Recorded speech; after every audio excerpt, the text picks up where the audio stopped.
Campina Grande, quinta-feira, 6 de março. Programa Opção para a Vida. Logo mais estará trazendo o reverendo Hernandes Dias Lopes de Jeremias falando sobre o tema Encorajando Pastores e Igrejas.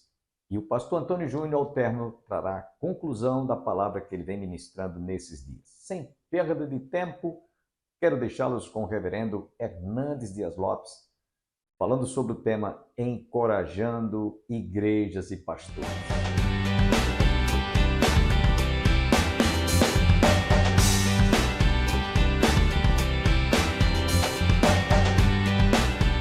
Fala, gente boa! Ó, nós estamos agarrados aqui de novo, hein? É o negócio maravilhoso. O mestre hoje não tá com aquelas Você viu? Hoje eu tô bem floral também. Tá brutal aqui, menino. É, colorido. Essa é a Sala de Prosa, uma parceria da 8ª Igreja Presbiteriana de Belo Horizonte e Luz para o Caminho, uma obra missionária a serviço do Evangelho. Brutal. A conversa nossa hoje aqui é começando o ano novo, não é? É verdade. Pastores e igrejas. Fala aí, mestre. Eu acredito que é muito importante começar, pastor Jeremias, com gás, com ânimo, com entusiasmo. E falando de pastor, a igreja precisa ver brilho nos olhos do pastor. Faca na bota, Zé. O pastor precisa ditar o ritmo que a igreja vai caminhar. Se o pastor, como diz um amigo meu assim, se o pastor ficar de pé, os crentes sentam. Se o pastor sentar, os crentes deitam. E o pastor deitar, os crentes cavam o buraco. Misericórdia. Meu Deus. Oi, gente boa. A liderança que é a chave. A liderança é a chave. Agora, veja você, é muito interessante, que está falando aí, começar o ano animado. Quando é que começa esse ano pastoral? É janeiro, fevereiro ou março? Ô, varão, começa 00:01. Eu acho que não tem momento na vida em que deixou de começar. O pastor pode até tirar um tempo de férias, mas a igreja está no pique da Globo, como diz o outro. A igreja está animada, está firme. Gente boa, se o pastor sair de férias, vocês vão cruzar os braços? Não pode. A igreja tem que continuar orando, os presbíteros continuar servindo, não é? Claro. Os diáconos. Claro. Tem uns crentes que é assim, o pastor saiu de férias, vão para outra igreja. Não dá. Que é isso, gente boa? Ninguém da 8ª, hein? Ó, tô de olho no céu. E o pastor, ele devia tratar o coração dele um pouquinho, né? O pastor corre o risco de acumular muita fuligem na alma, né? Muita poeira no coração. Muita dor, muita tristeza, umas coisinhas que ficam pegando, né? Mas uma espanadona aí, a gente boa. E você precisa alegrar no Senhor. Alegrar em Cristo. O Salmo diz assim que o Senhor nele estão as minhas fontes. Em Cristo, varão. O pastor luta com salário? Pois é, esse é um grande drama da realidade brasileira. Tem muitos colegas que passam muito aperto mesmo. Passa. O cara, quando empata o jogo para comer, já é um herói. Ó, irmãos, com vocês nós estamos... E aí talvez, pastor Jeremias, uma palhinha aqui para a liderança da igreja, porque tem muitas igrejas, eu conheço, que podiam pagar melhor. Melhorar um pouquinho. Ó, gente. Podia melhorar um pouquinho. Tem gente que acha que se o pastor sofrer mesmo, aí vai ser melhor para ele, porque vai ser mais piedoso. Então, eu acredito que um investimento na vida do pastor, que é laborioso, trabalhador, é um investimento no reino. Porque esse homem vai ter paz para dormir, paz para pregar, paz para visitar, paz para aconselhar, paz para tocar o ministério. E a Escritura diz assim, não amarra a boca do boi, não. O boi que debulha, o boi que trabalha, é preciso investir, irmãos. Pode melhorar um pouquinho. Às vezes, o povo dá o dízimo e nem dá o dízimo. Esses dias eu estava falando que tem gente que acha que Deus é burro, que Deus não sabe fazer conta. Ele dá 5% e escreve lá dízimo. Ô, gente, melhor você não escrever nada. Não é? Podia melhorar. O pastor também podia... Agora tem outra contrapartida, né?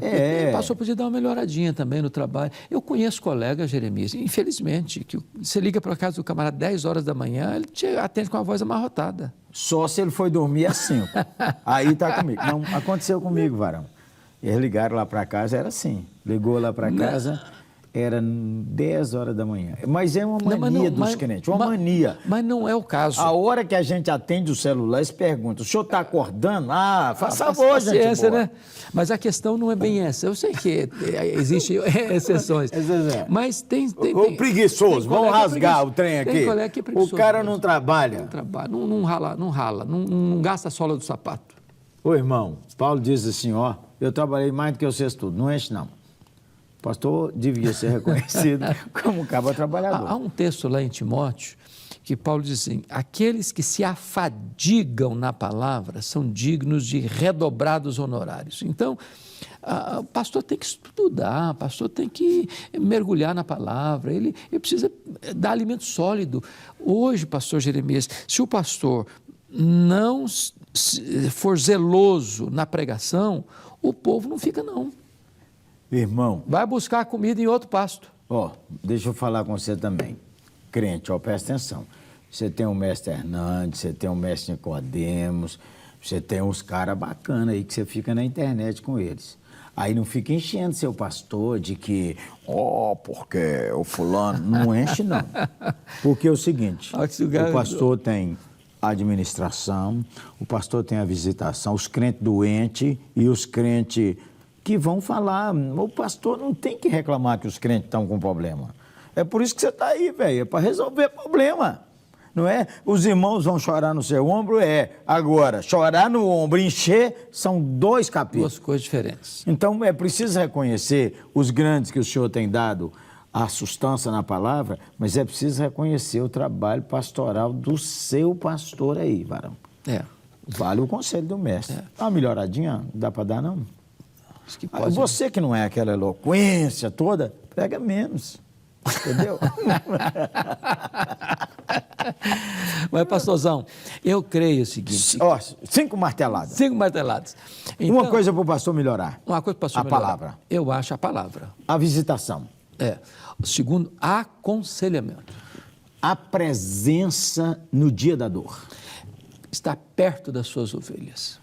Abraçar as crianças, abraçar os velhos e não ter preferência entre quem tem mais e quem tem menos. Isso aí. Não guardar mágoa no coração. Porque às vezes você tem frustrações com esse, com aquele, com aquela situação, com aquela pessoa, e aí fica nutrindo mágoa. Aí adoece. Melhorar o movimento de oração na igreja. Meu pastor, não diga que a igreja não quer orar, porque a igreja quer orar. É preciso criatividade para pôr a igreja para orar. Agora vamos falar 5 coisas que deve abandonar, não fazer. Primeira coisa que eu acho que não deve fazer é engessar a igreja. Engessar a igreja. Ô, gente. Liturgia engessada, sermão engessado, relacionamento engessado. Adoece.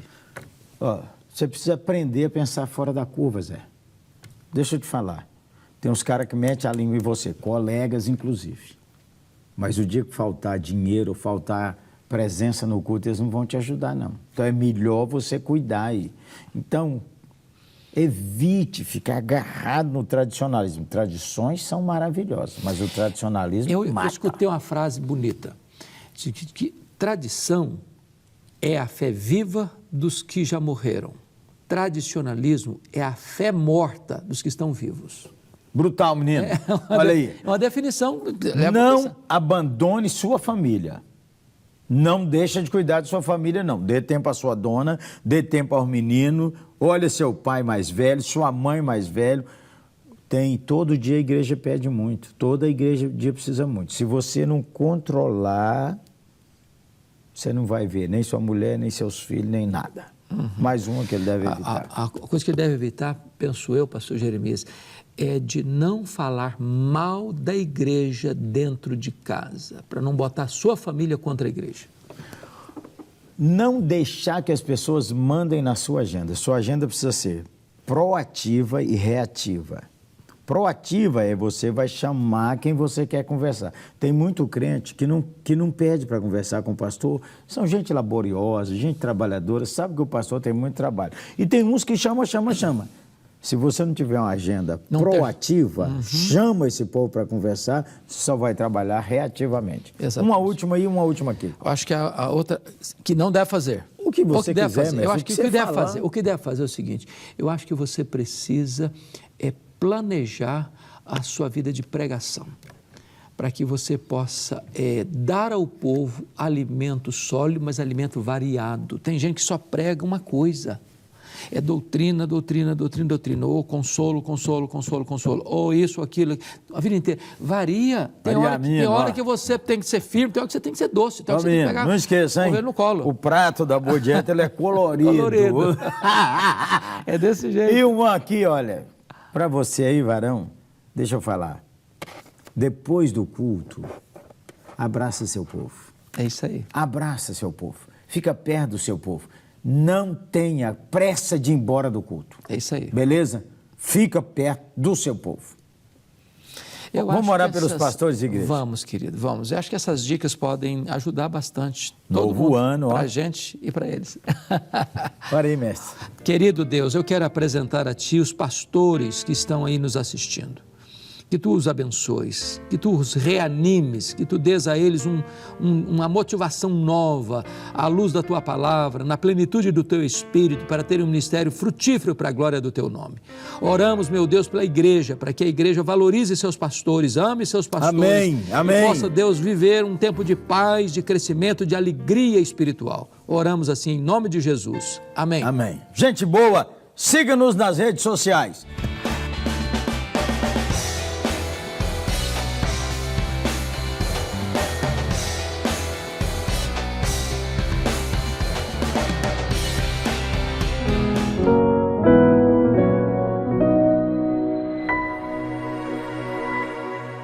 A Bíblia descreve Deus como onipotente e perfeito. Deus não tem fraqueza. Deus não tem vulnerabilidade. E você não é o ponto fraco de Deus. A ideia de que Deus teria um povo fraco, ou um ponto fraco, desculpe, relacionado ao ser humano, nós não encontramos nenhum texto bíblico que diga isso. Nem faça nenhuma ideia sobre isso. Nada, zero. Outra frase. Deus nunca vai deixar que você veja algo que Ele não possa te dar. Aleluia, marcha. Deus nunca vai deixar que você veja algo que Ele não possa te dar.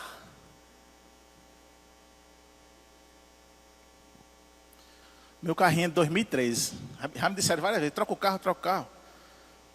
Trocar não, eu vou olhar o carro mais bonito aqui dos irmãos, eu vou botar o olho e Deus vai ter que me dar. Alberto, cadê o teu? É novo, né, Alberto? O do pastor é novo. Opa, vou olhar. Quem mais aí? Isso é, irmãos, uma afirmação que sugere que tudo que desejamos e visualizamos nos será concedido por Deus. Aonde é que isso está na Bíblia? Qual o texto que menciona isso? Mas aquela multidão aplaudia essa frase. Eram muitos likes, milhões de likes. Outra frase. O homem é o centro do coração de Jesus. Bonito, né? Mas diabólico. Jesus, embora seja profundamente a humanidade, a mensagem central do Evangelho é Deus no centro. Foca em Deus, na sua glória, não nos homens. A mensagem do Evangelho não é antropocêntrica. O centro não é você. Não somos nós. O centro é Deus. Por isso, quando eu digo e afirmo aqui mais uma vez que missões se faz para o Senhor e não para as almas perdidas, é baseado nisso. Deus é o centro, não as pessoas. Então eu não vou evangelizar porque uma alma está se perdendo para o inferno e fazer aquele clamor todo romântico. É por causa de Deus, irmãos. É porque nós amamos a Deus, é que nós vamos lá pregar para aquela alma que está perdida. O centro é Deus, o motivo é Deus, a honra é dele, a glória é dele. Ele não reparte com ninguém, muito menos com você ou comigo.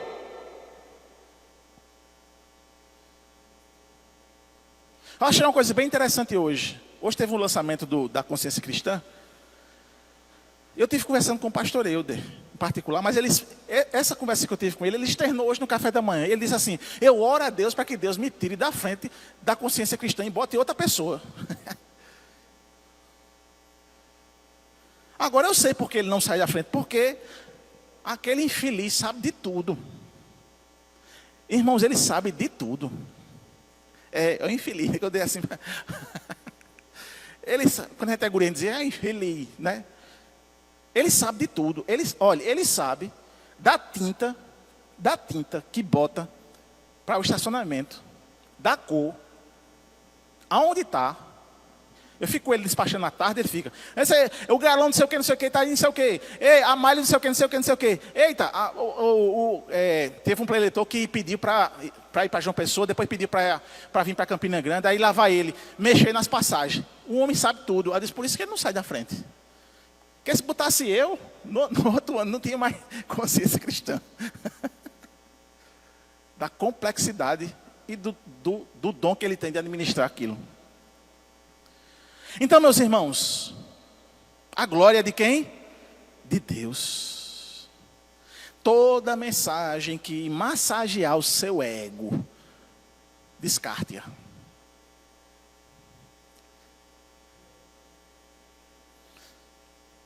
A liderança da igreja hoje, a minha, a do pastor Bosco, tem uma responsabilidade. Não permitir que a igreja caia em armadilhas como descritas acima. E a gente tem que sondar o nosso coração o tempo todo para não cair nas armadilhas do coração corrompido. Se os pastores e líderes foram corrompidos, toda a congregação sofre. E o pior, sofrem iludidos. Iludidos com a mensagem que afaga o coração. Portanto, como líderes, devemos zelar pela fidelidade à palavra. Fidelidade à palavra.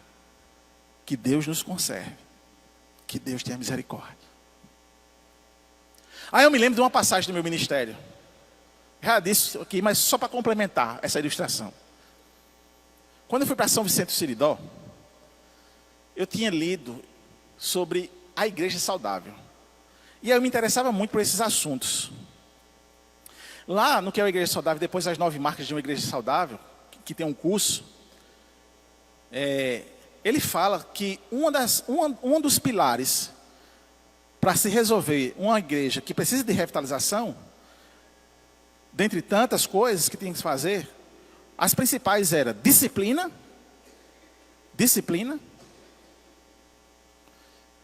e pregação expositiva. Pregue a palavra para o povo. Aí eu me lembro que a primeira coisa que eu fui fazer foi expor as 3 cartas de João. E, se os irmãos lembram, João, ele dá uma voadora no povo, né? Ele pega os falsos profetas, ele vai logo rasgando. E aí eu, assim, novo ainda, peguei, fui pregar e expor João. E aí, vamos lá para o contexto todinho, tal, o que os falsos profetas fazem na igreja, o que pregação vazia faz na igreja e tal, aquela coisa toda. Teve um dia, uma quinta-feira, uma bela quinta-feira, que já estava meio que famosinha a história das quintas-feiras lá na igreja, que tinha um pastor que chegou novo, que estava tirando o Espírito Santo da igreja. Me acusaram de tirar o Espírito Santo da igreja, foi. Porque não tinha mais aquelas coisas, a histeria não tinha mais, né? O povo parava para ouvir a mensagem. Aí chegou uma família de outro estado. Família de outro estado. Aí eles chegaram na cidade, para morar na cidade, porque tinha família na cidade, e aí estavam procurando igrejas para congregar. Nesse dia eu fui dar um exemplo de falso profeta, de falso apóstolo, e disse o nome: Valdomiro Santiago. Eu disse o nome. Perdi a ética, né? Mas foi para salvar a igreja. Porque muitas pessoas assistiam a Valdomiro, inclusive uma igreja estava chegando lá. Quando foi com uma semana, chegaram os irmãos, pastor, o que foi? Como é que o senhor fala um negócio desse? O que foi? Não, estão acusando o senhor de estar falando das outras igrejas, inclusive aquela família que chegou, uma família bastarda, ia ficar na igreja, mas o senhor falou de Valdomiro, a mulher catucou, o marido disse assim, nessa igreja eu não fico. Eu digo, glória a Deus, aleluia, que bom, que bom. Imagine o problema que eu ia ter na igreja, não podendo falar coisas, porque a família rica não ia deixar. Tu lembra, irmã? Então, é uma responsabilidade, de fato, nossa, dos líderes. Dos líderes. E os versículos 8 a 14 apresentam um anúncio de um ataque militar, usando metáforas de trombeta de guerra, e Deus traria a Síria para punir Israel, algo que de fato ocorreu. Ou seja, o desdobramento do erro lá atrás ia começar agora. Tocai a trombeta em Gibeá e em Ramá, tocai a rebate. Levantai gritos em Bet-Aven, cuidado, Benjamim. Efraim tornar-se-á assolação no dia do castigo. Entre as tribos de Israel, tornei conhecido o que se cumprirá. Os príncipes de Judá são como os que mudam os marcos. Derramarei, pois, o meu furor sobre eles como água.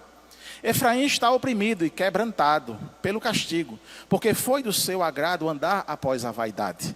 Portanto, para Efraim serei como a traça, e para a casa de Judá como a podridão.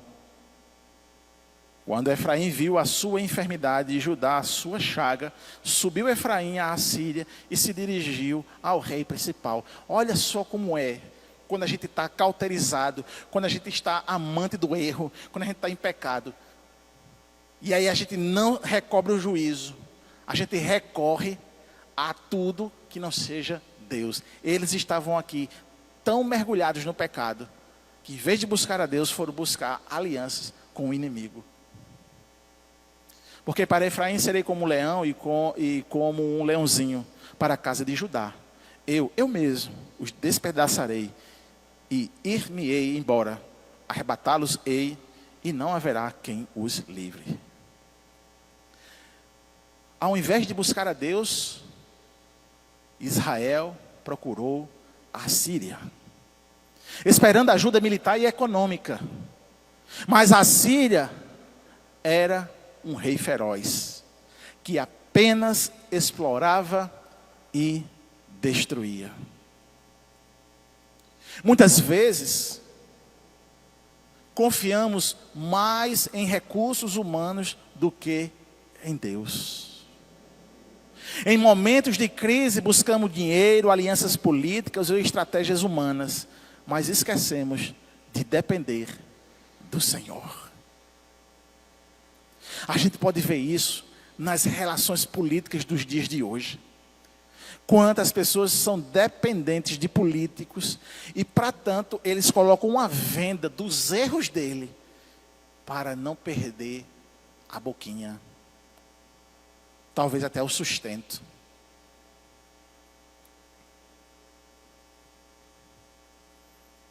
E ainda me lembro também lá, quando eu estava lá na outra igreja, eu tinha que fazer a viagem. Quem pagava a gasolina era a igreja. Mas eu fui sondado para que os políticos pagassem a minha gasolina. Eu fui sondado. Não, paga. Vai lá, enche o tanque lá e depois traz só a nota. Louvado seja o nome do Senhor que me impediu de fazer esse tipo de coisa. Louvado seja o nome do Senhor. Não posso dizer que foi eu, foi Deus, foi o Espírito Santo que não deixou eu cair nessa cilada. Porque se eu caísse igual os outros caíam lá, estavam todos na mão dos políticos. No versículo 15, nós temos o afastamento de Deus e o chamado ao arrependimento. Irei e voltarei para o meu lugar, até que se reconheçam culpados e busquem a minha face, estando eles angustiados. Cedo me buscarão. E aqui Deus se retira de Israel. Como um pai que deixa um filho rebelde sofrer as consequências de suas próprias decisões. Deus é amor, e esse amor se reflete em justiça. Este afastamento não é definitivo, mas é um ato disciplinar para provocar arrependimento. Eu já disse uma vez na igreja, vou só repetir porque está relacionado esse texto a essa ideia aqui. Um dos jovens que se afastaram da igreja, era uma bênção, cantava, era envolvido com a juventude, era aquela pessoa que a gente chamava para trabalhar na igreja, trabalhava, de repente deixa a igreja, se afasta, vai para o mundo, começa então a se envolver com mulheres, com bebidas, com festa. E um dia eu me encontrei e perguntei, como é que está? Eu estou bem. Juízo de Deus sobre essa pessoa. Juízo de Deus sobre essa pessoa. Mas fosse que Deus colocasse alguma coisa nele, uma doença, que ele nos negócios dele não prosperasse, que ele viesse a falir, pelo menos é algo disciplinar para essa pessoa se arrepender e voltar para o Senhor. Mas quando ele diz, estou bem, reflete o que Paulo diz aos Romanos, capítulo 1. Deus os entregou às suas paixões. Não quer? Você não quer viver assim? Não é bom assim? Você não acha justo? Pesado. Deus entrega. Ele não move nada para essa pessoa se arrepender. Antes fosse que ele movesse alguma coisa para essa pessoa voltar aos seus pés. Muitas vezes quando eu oro por alguém que está desviado, diz, Deus, traga um senso de pecado a esse coração. Porque se ele não tiver consciência do pecado, ele não vai se voltar ao Criador. Mas aqui, no contexto dessa palavra, Israel teria que experimentar a dor da ausência de Deus antes de finalmente perceber a sua necessidade de retornar a Ele. E Deus, então, em sua disciplina, às vezes permite que passamos por um momento de desespero, para nos levar ao arrependimento. Não devemos esperar que o sofrimento venha para buscar a Deus. O tempo para voltar-se ao Senhor é hoje. Que bom que todos nós pudéssemos, então, estar sempre atento a essa palavra antes que aconteça o pior. Para terminar, irmãos, nós concluímos dizendo o seguinte: a liderança tem grande responsabilidade diante de Deus.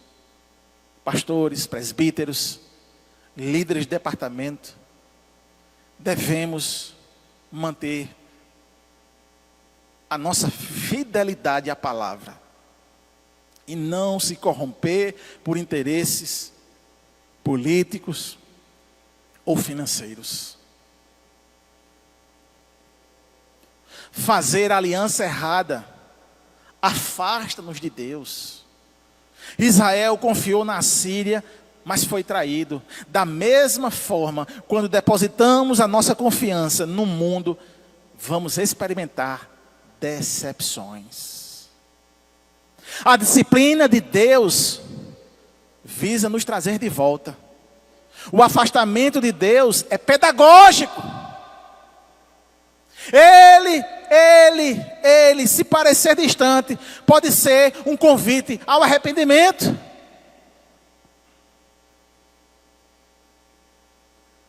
Não espere a dor para buscar a Deus. Israel só se voltaria ao Senhor em sua angústia. Nós não precisamos esperar que a calamidade nos atinja para nos aproximarmos do Pai.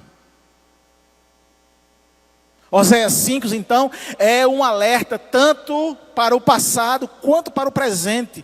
Ele nos ensina que Deus julga o pecado, mas que o desejo dele final é a restauração da igreja, é a restauração do pecador.